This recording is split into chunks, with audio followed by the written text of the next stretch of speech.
You will hear a number of different recordings and you will have to answer questions on what you hear. There will be time for you to read the instructions and questions and you will have a chance to check your work. All the recordings will be played once only. The test is in 4 sections. At the end of the test, you will be given 10 minutes to transfer your answers to an answer sheet. Now turn to Section 1. Section 1. You will hear 2 teachers, Andrew and Katie, discussing the coming excursion of their language class. First, you have some time to look at questions 1 to 6.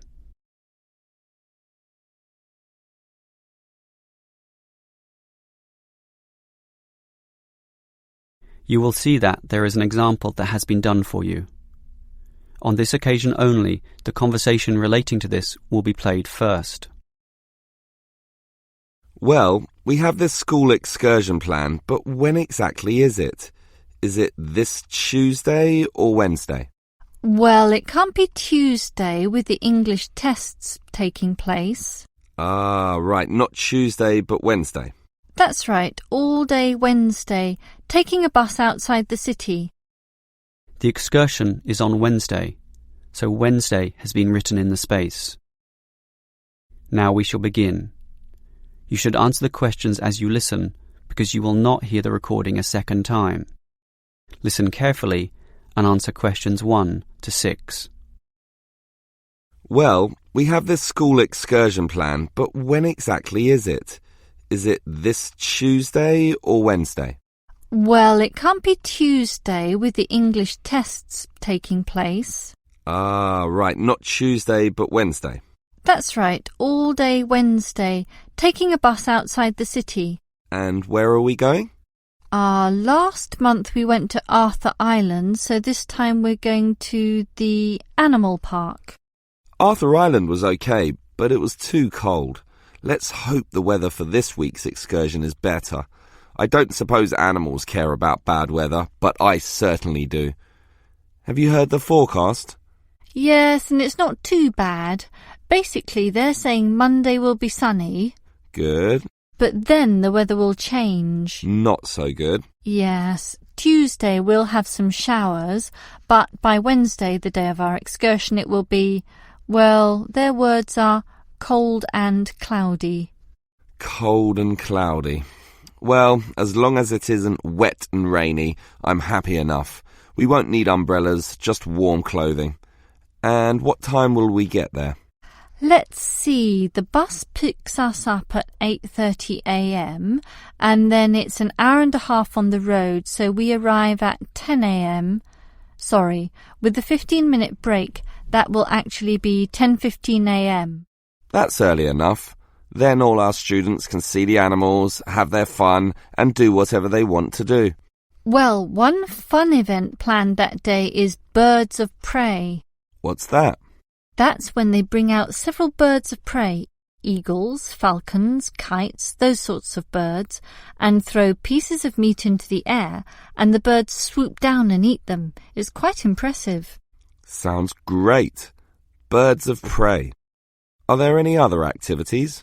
There's a catered lunch at the park restaurant. We've already paid for that. And in the afternoon there's...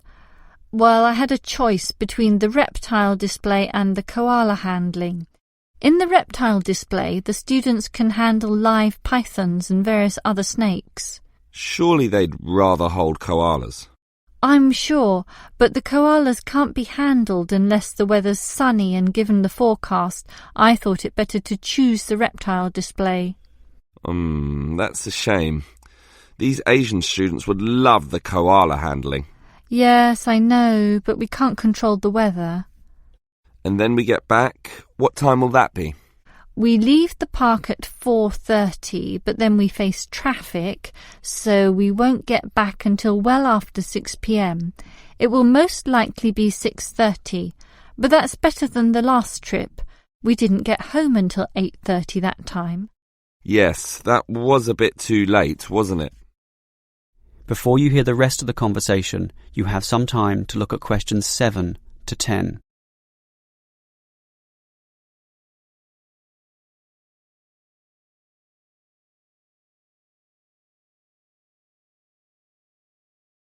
Now listen and answer questions 7 to 10.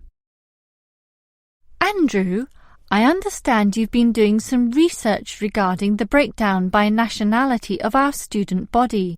That must have produced some interesting results. You're right. I got some statistics from head office. I would imagine that most of our students are either Japanese or Chinese. You imagine right. But it's the Chinese who constitute the majority, but only just. I had thought Koreans might be second, but it's actually the Japanese, quite close behind. It's somewhat surprising, but obviously all those study tours that our university markets in Japan are bringing in students. What's the breakdown exactly?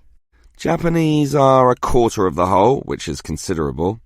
Last year they were only 16%, so that market has grown nicely. The only other proportions of some weight are the Indonesians and Koreans, about the same. Indonesians at 15% and the Koreans are a little higher, not like last year when they were less than 10%. I thought we'd have more Indonesians than Koreans. Well, as I said, they're about the same. Just like the Saudi and Thai student numbers, almost the same also, both just under 10. Which one is bigger? Thai students number just a fraction more. As for the other nationalities, collectively they're only 3%, so it wasn't worth giving each of them a separate category. I just grouped them under other. That's Vietnamese, South American, a couple of Russians, and so on. That is the end of section 1. You now have half a minute to check your answers. Now turn to section 2. Section 2. You will hear a representative from Easy Travel Travel Agency explaining to some customers the benefits of her company. First, you have some time to look at questions 11 to 15.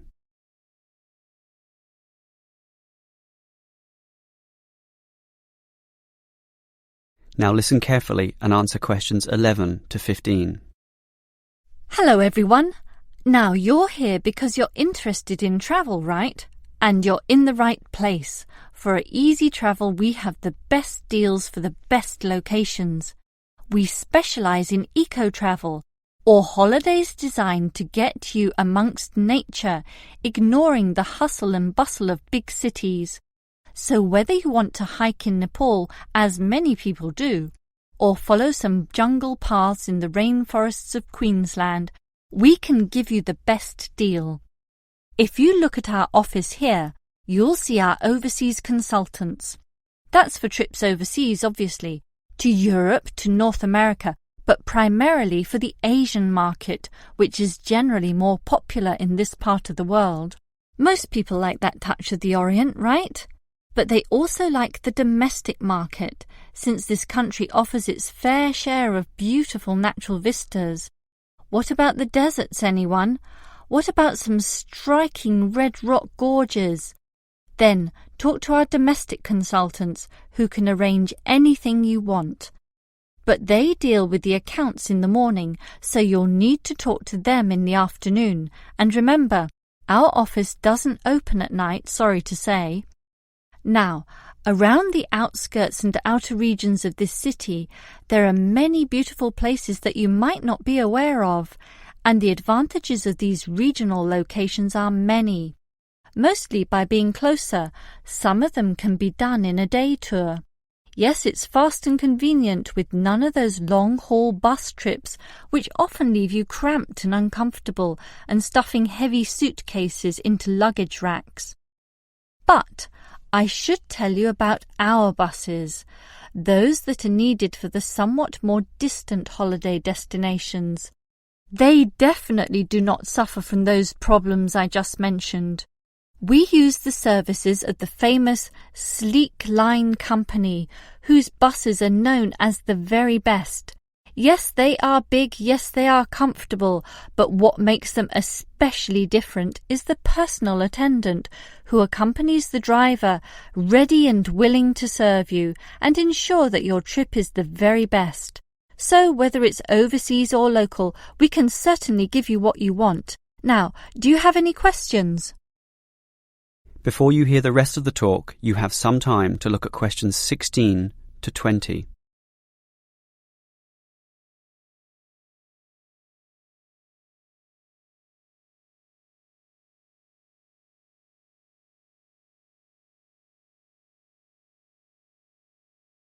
Now listen and answer questions 16 to 20. Right, let me orient you to our main Easy Travel office here. On this table right beside us are travel magazines for you to browse through, and on the wall next to that are many more for all parts of the world. Our 4 travel consultants sit over there on the other side of that long counter. That's right, 4 of them, side by side, all serving various regions. Now, let me tell you their specific functions. Firstly, the consultant on the left, next to the plant, is the local tours consultant, serving tours in the immediate vicinity of this city. Next to her is what we call regional tours, targeting the statewide options. Next to her is the interstate tours, and that can involve either buses or planes. In the former case, utilising the Sleek Line bus service, as you know. And finally, next to her in the corner is General Inquiries, which is self-explanatory. If you have questions of a general nature, rather than one relating to specific destinations, you can go there. Now, as I said, we can do international tours, and for that you need our big office, just through that door, the one between those 2 plants. However, if your international tour is in the Asian region, which is generally our most popular option, then we deal with that in a separate room, the one opposite international tours, but not the corner one. Just go through that door on the left, the one next to that cupboard. The door next to that is, in fact, our general office, so please don't go through there. That's reserved for staff members only. That is the end of section 2. You now have half a minute to check your answers. Now turn to section 3. Section 3. You will hear 2 students, Sam and Liz, discussing their university orientation program. First, you have some time to look at questions 21 to 24.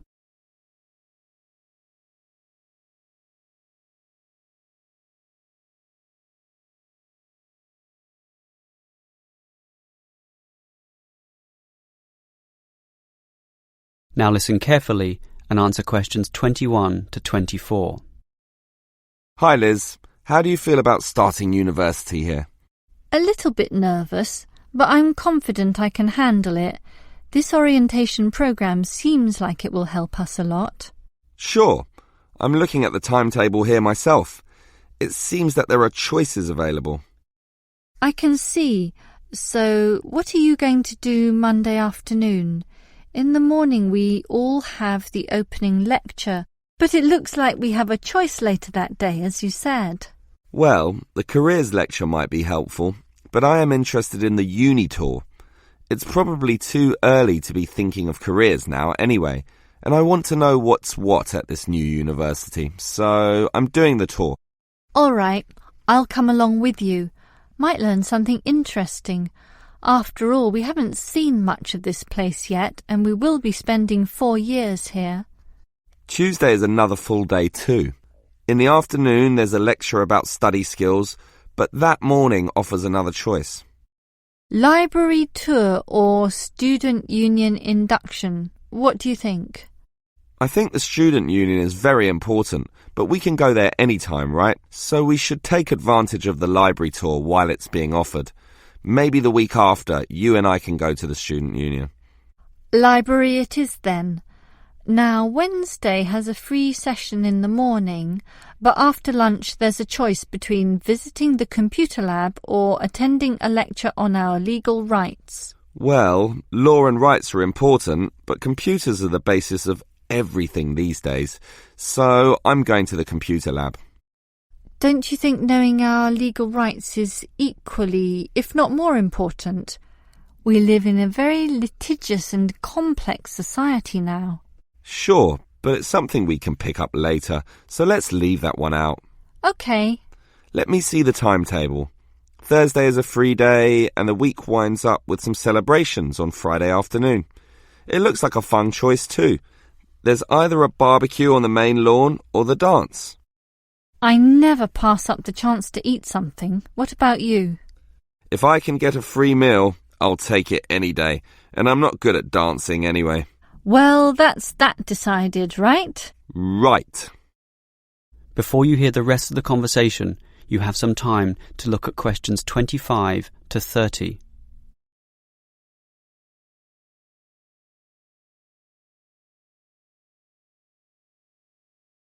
Now listen and answer questions 25 to 30. Guess what, Liz? There's another interesting thing in this orientation booklet, and it looks important, about a style guide. What's that? Take a look yourself. It seems to be a set of rules regarding how to present written work, essays and that sort of thing to the lecturers. They want a uniform style of presentation. I can see, so everything we hand in must have a header and a footer. A what? A header and a footer. The footer is at the bottom of the page and the header is at the very top. That's why they call it a header, you know, that little bit of writing giving details about the work. And they also want the word count. Why do they need that? I guess because the lecturers will specify the number of words they want for their assignment, and they want to be sure students follow this. And even the heading on the page has to be a specific dimension, 16 points and bold print and underlined. And subheadings are 14 points, and the font has to be Arial for everything. Yes, the main text is Arial too, as you said, and the size is 12 points, with the header and footer being slightly smaller at 10 points each. Well, it seems logical. The size of everything is in proportion to its importance. But why do they need the spacing of the main text to be 1.5? The header and footer are different. They're only single-spaced. Probably to allow the teacher to insert comments or corrections, or just to make it all more readable, I suppose.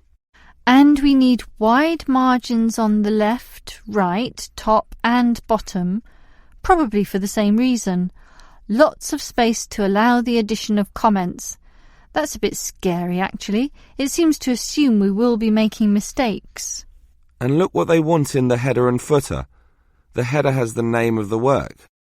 Not the name of the teacher? No, the work, but surely the teacher's name must go somewhere. Ah, here it is. It goes in the footer. OK, I'd say this is all logical. If a page is lost, say falls to the floor, then with all this information it can always be traced back to the teacher involved. Right. As you say, all very logical. That is the end of section 3. You now have half a minute to check your answers. Now turn to section 4. Section 4. You will hear a lecturer discussing public parks. First, you have some time to look at questions 31 to 34.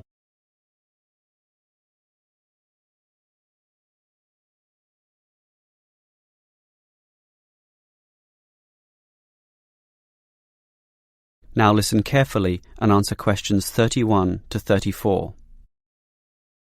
Most of us are familiar with a local park. We spend time there, play there, and have some of our best memories in these places. But what is a park? Basically, it can be defined as a natural, or at least semi-natural, piece of land, planted with a variety of trees, bushes and flowers, protected and reserved for the enjoyment of all citizens. There are usually regulations about the sorts of behaviour that can take place within, and sometimes there are facilities such as children's playgrounds or fields for ball games and other sorts of activities. For this reason, if there is grass, it is kept short, and this also discourages the breeding of insect pests. A well-maintained park actually needs a lot of people to look after it, and more so if the park showcases special plants, flowers or trees, in which case it is called a botanic garden. In complete contrast, if the park is big and remote enough, it is sometimes designated as a wilderness park. to be left completely alone and untouched, protected from all development in order to allow wild species, both plant and animal, to live undisturbed. But it is the urban park, the sort of park that most people are familiar with, that I want to talk about now. These preserve natural landscapes for the pleasure of the urban population, most commonly just for passive recreation. In other words, allowing people just to observe the trees and lie in the grass. And such passive recreation is certainly needed. Before you hear the rest of the lecture, you have some time to look at questions 35 to 40.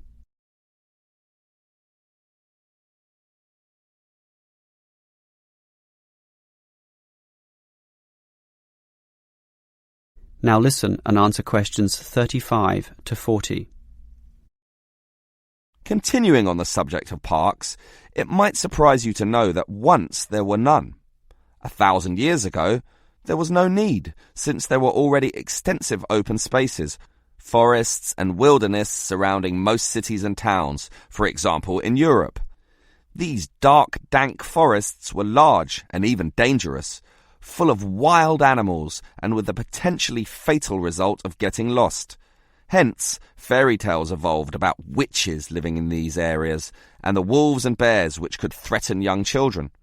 However, with the rapidly increasing human population, the original wilderness and natural open spaces were intruded upon. Forests were cut down as population spread, and with them urban pollution and further deforestation. But it was only with the advent of the Industrial Revolution that people realized natural areas needed to be preserved to give the populace access to the sort of nature that was fast disappearing due to the uncontrolled development and demand for resources. The first park expressly designed for that purpose is usually considered to be Prince's Park in Liverpool. This was in 1841 on land donated to the public by a rich iron merchant. With such a generous donation, worth about £50,000, the council decided to invest £5,000 of its own money in making it look good.